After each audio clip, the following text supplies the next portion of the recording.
Hello, my name is Michael Saji, and I'm with the Virtual Entrepreneurship Center at Alabama A&M University.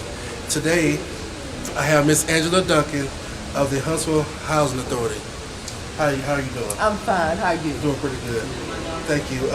Could you give us a brief description of your position and what you do? Sure.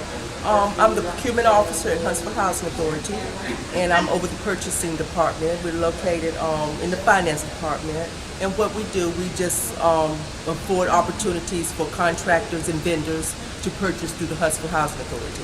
Okay, great. How successful have you been, and what would you say was your biggest success? I believe we've been quite successful. Okay.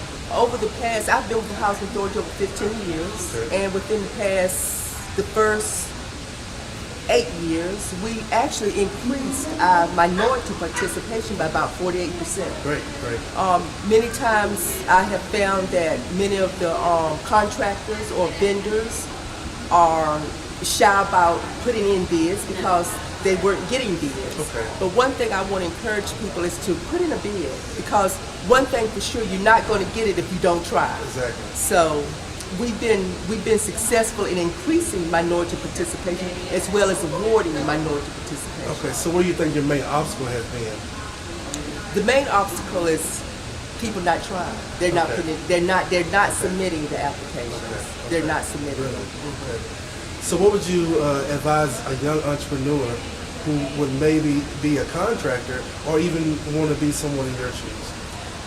Not to give up, not to be intimidated by the paperwork, because like with any other government agency, there's a lot of paperwork involved in soliciting bids Okay. and getting bids. Okay. And many times you see that mountain of paperwork, and the first thing you want to do is say, "Oh no, I can't do all this." But don't give up. Don't Get give yourself a good proposal together. Okay. Put it in, and because you can be successful. Okay. Eventually, you're going to be successful. So what advice would you give an entrepreneur who's already been in business for themselves?